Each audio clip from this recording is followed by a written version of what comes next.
믿음의 조상이 되는 아브라함은 오직 믿음 하나 가지고 평가를 받은 사람입니다.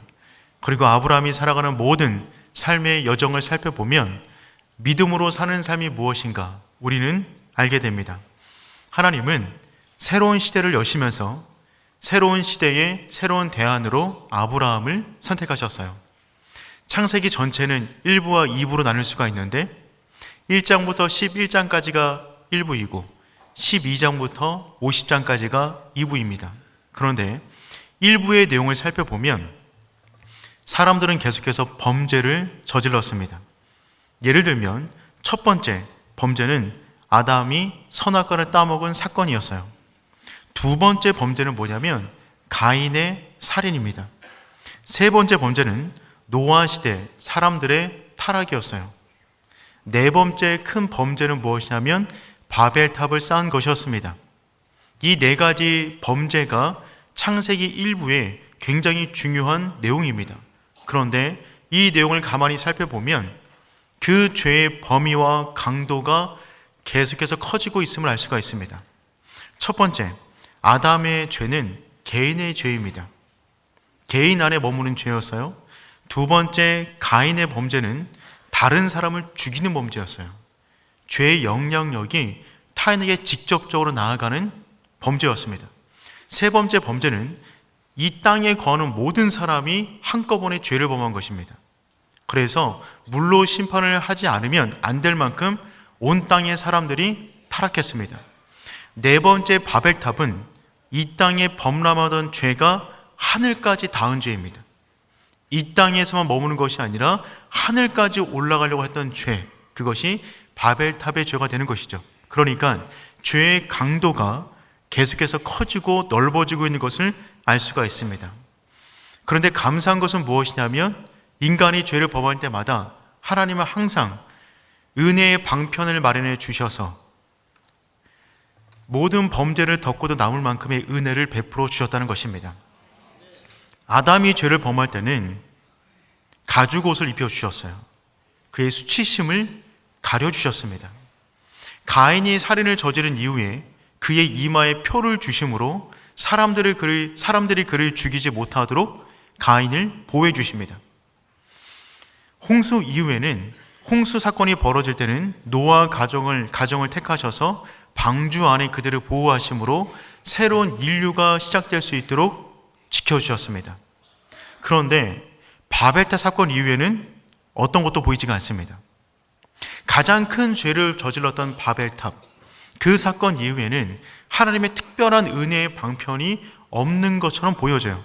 그렇게 창세기 11장의 내용이 마무리가 됩니다.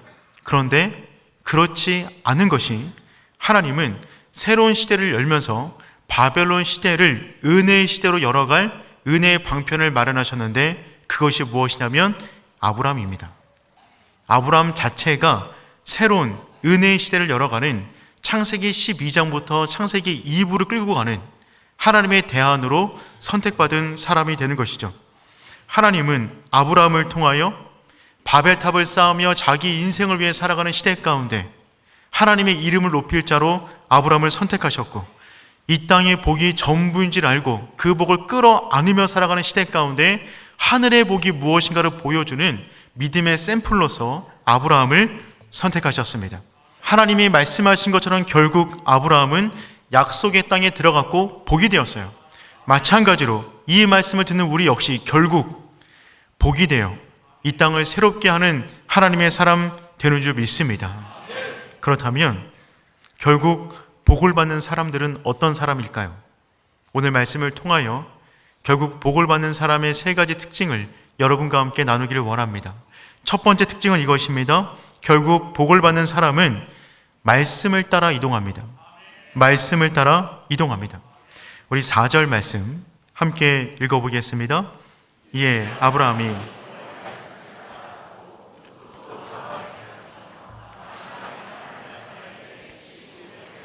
아멘. 이에 아브라함이 여호와의 말씀을 따라갔고, 이에 이 말은 무슨 말이냐면 즉각적인 반응을 말하는 것입니다. 하나님께서 창세기 12장 1절에서 3절까지 아브라함에게 복에 대한 말씀을 주셨어요. 떠나라 라고 말씀하셨어요. 그 말씀을 듣자마자 아브라함은 이에 여호와의 말씀을 따라 온전히 순종해 나아갑니다.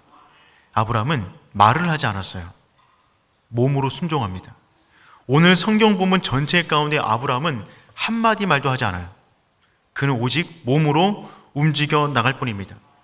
여러분, 지금 이때에 아브라함이 떠난다는 것은 굉장히 위험한 것이었습니다. 하란 땅은 아브라함에게 제2의 고향과 같은 곳이에요. 아버지의 무덤이 있는 곳입니다. 그의 나이가 이미 75세가 되었습니다. 75세라는 나이는 무언가를 시작할 나이가 아니라 시작한 것을 정리할 나이입니다. 그럼에도 불구하고 하나님께서 떠나라 라고 말씀하시니까 이에 아브라함이 여호와의 말씀을 따라갔고 라고 기록하고 있습니다. 아브라함은 오직 말씀을 따라가는 사람이었어요. 이때 아브라함의 상황을 로마서 4장 14절은 다음처럼 말을 하고 있습니다. 우리 함께 로마서 4장 18절 말씀 읽어보도록 하겠습니다. 아브라함이 이는 내 후손이 이와 같으리라 하신 말씀대로 많은 민족의 조상이 되게 하려 하심이라. 아멘. 이때 아브라함의 상황이 어떤 상황이었냐면 바랄 수가 없는 중이었어요. 희망이 없는 중이었어요. 그런데 하나님께서 말씀하시자 그 말씀으로 인생을 그려가는 것입니다. 자신에게 주어진 환경을 따라, 여건을 따라 자신의 미래를 그리는 것이 아니라 하나님의 말씀에 따라 자신들의 미래를 그려나가는 것입니다. 말씀하신 대로 반드시 되리라는 믿음을 가지고 말씀을 따라 걸어간다는 것이죠. 결국 복이 되는 사람은 말씀에 따라 움직이는 사람이 되는 것입니다. 말씀을 따라 걷는다라고 했을 때 왜 질문이 없겠어요? 왜 의문이 없겠습니까? 왜 할 말이 없겠어요? 그는 묵묵히 따라갈 뿐입니다. 성경 전체 창세기를 통해서 볼 때 아브라함의 중요한 특징이 하나 있어요. 그것은 무엇이냐면 입이 굉장히 무거워요. 입을 좀처럼 열지 않습니다. 아브라함이 말을 하지 않으니까 아브라함의 행동을 오늘 성경에서는 성경의 저자가 기록해 놓았을 뿐입니다. 이에 여호와의 말씀을 따라 갔고, 그는 말을 하지 않아요. 그는 심지어 자기 아들을 번제드리러 가는 길에도 아내한테 말하지 않았어요. 입이 무거운 사람입니다. 그는 심지어 아이를 제단 위에 올려놓는 그 길을 걷는 동안에도 아들과 대화를 나누지 않습니다. 그렇다면 아브라함의 침묵에는 어떤 의미가 있을까요? 침묵에는 여러 가지 의미가 있습니다. 아브라함의 침묵 역시 여러 가지 의미가 담겨져 있어요. 할 말이 많이 있지만, 내 생각이 있지만, 감정이 동하지 않지만 따르는 것입니다. 순종이 그런 것입니다. 순종이란 내 생각과 맞지 않지만 그분이 시키면 따르는 거예요. 내 감정과 맞지 않지만 그분이 시키면 따르는 것입니다. 내 생각, 내 감정과 맞는 것을 따르는 것은 순종이라고 말하기 어려워요. 순종은 무엇입니까? 나와 다르지만 따라가는 것입니다. 반면 롯은 말씀을 따라 걷지 않았어요. 동일한 방향으로 걷고 있지만 롯은 말씀을 따라 걷는 것이 아니라 아브라함을 바라보고 따라갑니다. 사랑하는 성도 여러분, 내가 좋아하는 사람, 의지할 만한 사람, 좋아하는 환경, 그것을 따라 움직이는 것이 아니라 오직 들려진 말씀을 따라 움직이는 하나님의 사람 되기를 축복합니다. 결국 그 사람이 복이 되는 것입니다. 두 번째, 결국 복이 되는 사람은 어떤 사람인가? 약속의 땅이 마음에 안 들어도 그 땅을 지키는 사람입니다. 하나님께서 나에게 주신 그 땅이 마음에 들지 않더라도 그 땅을 믿음으로 지키는 사람, 그 사람이 결국 복이 됩니다. 5절 말씀 한번 읽어보겠습니다. 아브라함이 그의 아내 사레와 조카 롯과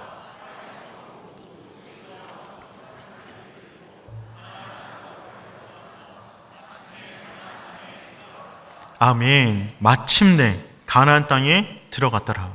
성경은 너무나 짧게 마침내라고 하는 이 세 마디 단어로 말해주고 있지만 이 세 마디 단어 안에 그 거리가 700km입니다. 700km를 아브라함은 떠나라 라고 하는 말씀에 의지하여 끊임없이 걸어갔던 것입니다. 지도를 한번 보도록 하겠습니다. 하란 땅에서 가나안까지 걸어갔어요. 그 거리가 무려 700km입니다. 아브라함이 방향을, 목적지를 정해놓고 걸은 것이 아니에요. 길을 조사하고 지도를 보고 걸은 것이 아닙니다. 하나님의 명령은 무엇이었냐면 떠나라였어요. 어디로 가라는지 모릅니다. 방향도 몰라요. 길도 몰라요. 그냥 떠나라. 그러니 아브라함은 그냥 한 발 한 발 옮겨갔을 뿐입니다. 그 길을 걷는 동안에 아브라함이 어떤 상상을 하며 걸었을까요? 아마도 이런 상상을 했을 것입니다. 하나님께서 약속하신 땅이라면 내가 그 땅이 어떤 땅인지 모르는데 걷다 보면 에덴 동산 같은 땅을 만날 것이다. 걷다 보면 너무 아름다운 땅을 만나서 이 땅이 약속하신 땅이군요 라는 확신이 들 그런 땅을 만날 것이다. 하나님께서 그렇게 말씀하셨으니 그렇게 그 땅에 대한 그림을 가져가면서 한 발 한 발 걸어갔을 것입니다. 그런데 걷다 보니까 척박한 땅을 만나게 되었어요. 좋은 땅을 떠났어요. 갈대아 우르. 그리고 하란에 정착했어요. 하란도 좋은 땅입니다. 그런데 하나님께서 가라고 말씀하셔서 믿음을 가지고 700km를 고생하며 걸어왔습니다. 그 가나안 땅에 들어갔는데 그 땅이 너무나 척박한 것입니다. 그 땅에 머물 수가 없는 거예요. 아브라함이 있던 곳은 어디냐면 갈대아 우르인데 이곳은 메소포타미아 지역이에요. 지도를 한번 볼까요? 지도를 보시면 유프라테스와 티그리스 강이 보이시나요? 믿음의 눈이 열리시길 축복합니다. 그 강줄기 맨 끝에 있는 도시가 갈대아 우르인데 여러분 메소포타미아라는 뜻이 어떤 뜻이냐면 메소는 가운데 사이고 포타미아는 강이에요. 그러니까 강 사이에 있는 도시가 메소포타미아입니다. 이 강이 그 유명한 유프라테스와 티그리스 강이 되는 것이죠. 그런 이 지역은 문명의 발달지예요. 풍족한 물과 산업, 목축이 융성한 곳이 바로 이 지역이었어요.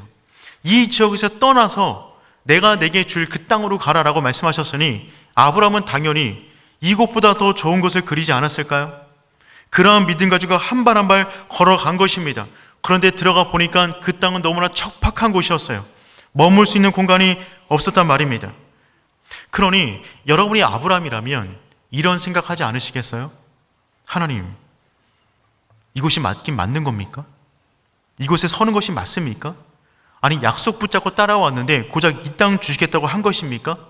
제가 그때 하나님 음성이 아니라 지나가는 사람 음성이었는데 제가 하나님 음성으로 잘못 들은 것은 아닐까요? 좀 더 나아가 볼까요? 이런 마음이 들지 않았겠습니까? 그 마음 가지고 고민하고 있는 그 순간에 하나님께서 말씀하십니다. 그 땅이 맞다.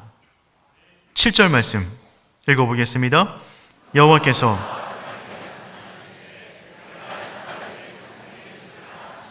아멘. 그 고민을 하면서 그 땅을 바람처럼 스쳐 지나가는 그 순간에 하나님께서 말씀하시는 것이죠. 내가 이 땅을 내 자손에게 주리라. 하란을 출발할 때 하나님의 말씀은 단 하나였습니다. 가라. 고. 어디로 가라는지도 말씀하지 않으셨어요. 가라. 멈추라는 말을 안 하시니까 여기까지 온 거예요. 700km를. 이곳에 와서 고민하고 있는데 하나님께서 다시금 나타나셔서 스톱. 여기다 라고 말씀하셨어요. 여러분 이때도 아브라함은 침묵합니다. 그는 말을 하지 않아요. 대신 뭘 하냐면 그곳 가운데 장막을 치고 다시 한번 자기가 살 곳을 찾아 움직이게 됩니다. 8절 말씀 읽어보겠습니다. 거기서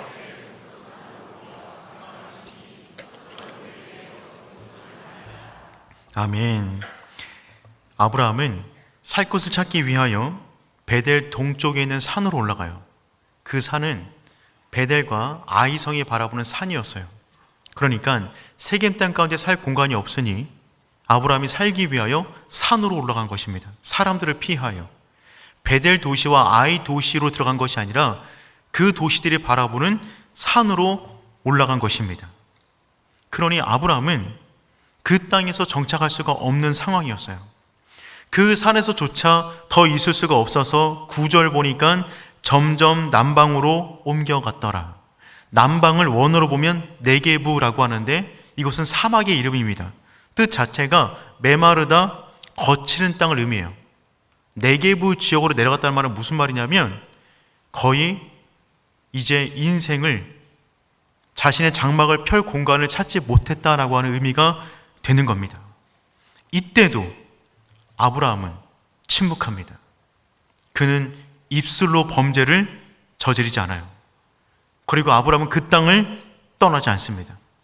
불만족스럽지만, 살 곳이 없지만, 산에 올라가도 광야로 가도 장막을 펼 곳이 없지만 그는 하나님께서 약속하신 땅이라고 믿기 때문에 그 땅을 떠나지 않는 것입니다. 그렇다면 하나님은 왜 아브라함을 이처럼 황폐한 땅으로 인도하셨을까요? 하나님이 아브라함을 부르신 목적은 무엇이냐면 내가 복을 받을 것이다가 아니라 내가 복이 될 것이다 였습니다. 복이 받을 것 같으면 그 땅이 좋은 땅이어야 됩니다. 그 땅에 들어가면 복 받았다, 이런 말을 하게 되는 것이죠. 그런데 너는 복이 될 것이다, 이 말은 무슨 말이냐면 복에 대한 최종 수혜자가 내가 되는 것이 아니라 나를 통하여 그 땅이 변화되어 그 땅 가운데 하나님의 복이 흘러가는 통로가 된다는 것입니다. 그러니 복이 되는 사람들이 서 있는 땅은 1차적으로 복이 아닌 땅인 거예요. 아멘이 줄어들었어요. 하나님은 우리가 복이 되기를 원하세요? 우리가 복이 되기를 원한다면 복이 아닌 땅으로 들어가 그 땅에서 복으로 살아가는 것입니다. 누군가 헌신해야 누군가 복을 누리게 되어 있어요. 누군가 복이 되어야만 복이 흘러가는 것입니다. 하나님은 우리가 단순히 복을 받아 누리는 존재가 되는 것이 아니라 우리를 통하여 복이 흘러가기를 원하세요. 사명을 주신단 말입니다. 사명자는 일복을 받은 사람들이에요. 옆에 있는 분들께 나눠볼까요? 일복이 참 많으십니다. 사랑하는 성도 여러분, 우리는 이 땅 가운데 쉬러 온 거 아닙니다.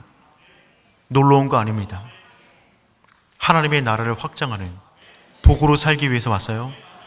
우리에겐 일복이 중요합니다.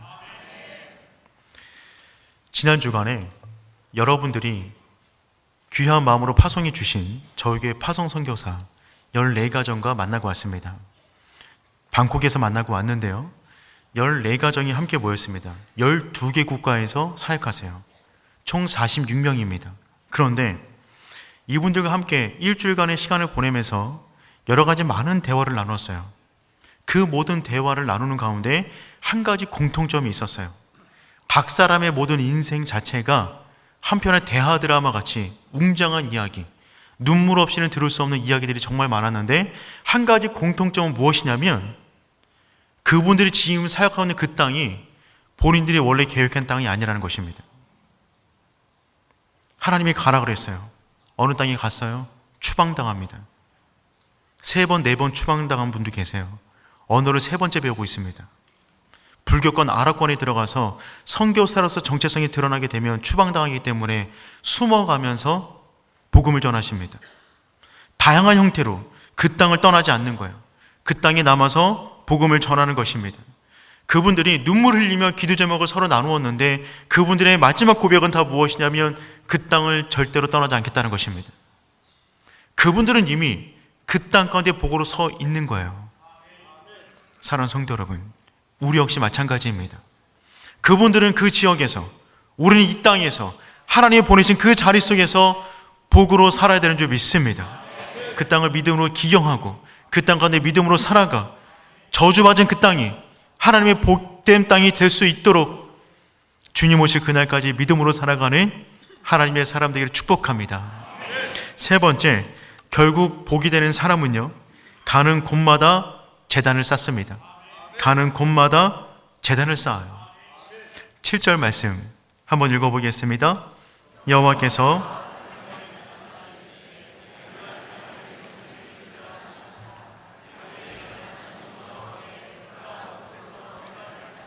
아멘. 여호와께서 말씀하셨어요. 내가 이 땅을 내 자손에게 주리라. 아브라함은 마음에 들지 않았어요. 그 땅에 거주할 수 없었어요. 하지만 아브라함은 행동으로 옮깁니다. 뭘 하냐면 제단을 쌓는 거예요. 하나님의 말씀이 들려진 그 자리 가운데 아브라함은 아멘, 그 믿음으로 받아들이고 그 자리 가운데 제단을 쌓는 겁니다. 아브라함의 특징 중에 하나는 무엇이냐면 그가 처음 들어간 모든 땅마다 제단을 쌓는다는 것입니다. 8절 말씀 읽어보겠습니다. 거기서 베델 동쪽 산으로 옮겨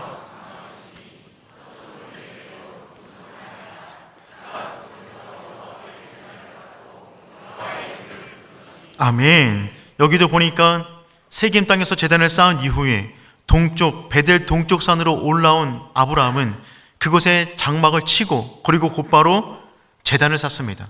그리고 본문 가운데 유일하게 한마디를 해요. 여호와 이름을 부릅니다. 여호와, 그 한마디만 외쳐요.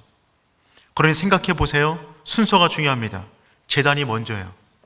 그 다음에 장막, 그 다음에 제단입니다. 그러니 아브라함의 장막은 어디에 있습니까? 제단 사이에 있어요. 그는 가는 곳곳마다 제단을 먼저 쌓고 장막을 쌓고 그 땅 가운데 또 제단을 쌓았어요. 그의 인생은 제단 사이에 있었어요. 은혜 안에 있었어요. 말씀 안에 있었어요. 그 땅에서 여호와를 부르는 인생을 살아갔다는 것입니다. 사랑하는 성도 여러분, 이런 사람이 결국 복이 되는 것입니다. 그가 거한 모든 땅마다 제단을 쌓는 겁니다. 여호와 이름을 부르는 것입니다. 그 땅에서 한 번도 여호와 이름이 불려지지 않았는데, 그 땅에서 한 번도 예배가 올려지지 않았는데 그 사람이 들어감으로 말미암아 그 땅 가운데 제단이 세워지는 것입니다. 저는 오른의 모든 성도들이 받는 모든 땅마다 제단이 올려지기를 축복합니다. 벌써부터 흥분되지 않나요? 여러분이 해외여행 갔는데 그 호텔에서 예배를 드리는 거예요. 어쩌면 여러분이 그 호텔 그 객실에서 예배드린 첫 번째 사람일 수도 있습니다. 여러분이 차를 타고 어느 식당에 들어갔는데 그 식당을 축복하며 그곳에서 기도하는 거예요. 어쩌면 여러분이 그 식당에서 드린 첫 번째 기도일 수 있어요. 여러분의 가정이, 여러분의 일터가, 여러분이 만나는 모든 사람 관계 속에서 제단을 쌓는 것입니다. 하나님의 사람은 어떻게 세상을 섬깁니까? 우리는 어떻게 세상에 복이 될 수 있습니까?